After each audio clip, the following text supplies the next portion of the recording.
Yo les alcoolos, c'est Carl pas de lunettes. Aujourd'hui, première dégustation alcoolique. Le mois de février est terminé, c'est-à-dire qu'on retourne à nos saines habitudes de consommation d'alcool sur une base régulière, évidemment. D'ailleurs, félicitations à tous les gens qui l'ont fait. Vous êtes des héros, vous êtes nos héros, des guerriers. Vous êtes des super héros.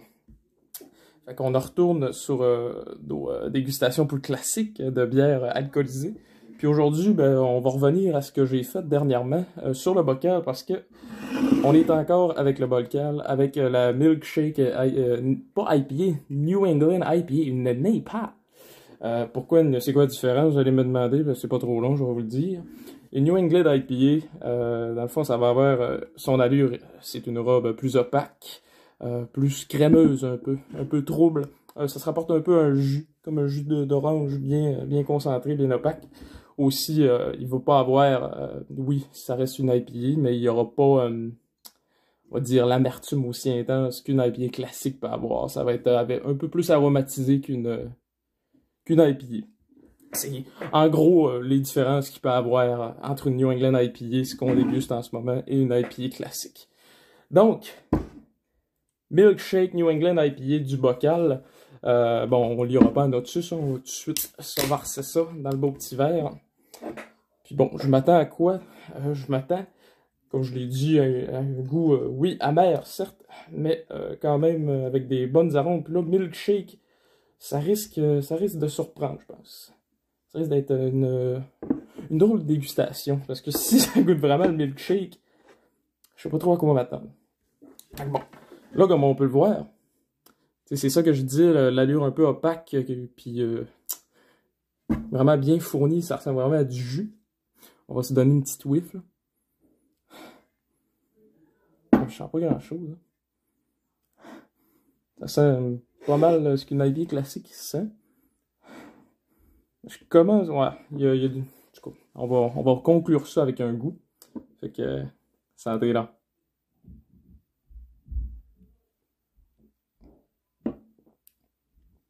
What the fuck? What the fuck?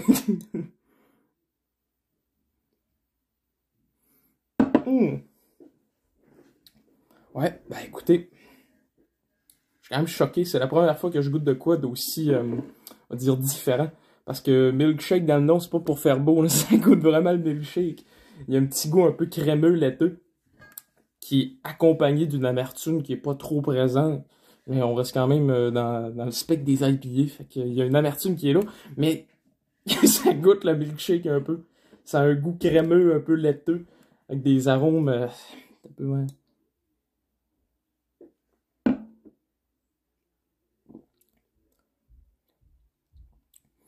Des arômes un peu d'agrumes, un petit peu citronné, orange, tout le kit.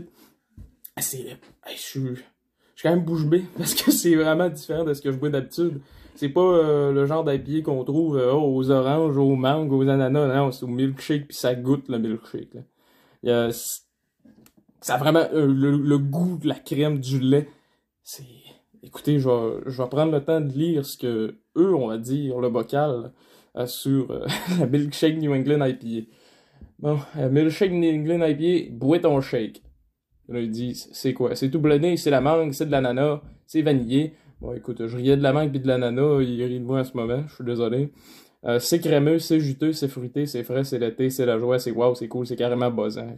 Ils disent pas grand-chose, hein, c'est pas fait de baccalauréat en littérature. Elles autres. Bon, c'est ton shake.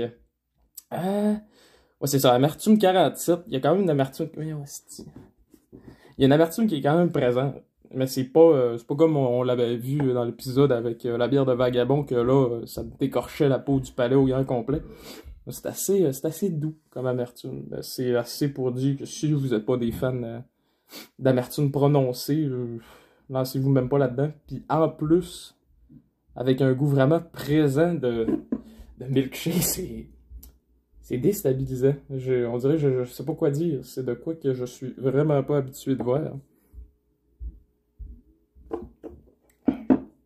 C'est vrai qu'il y a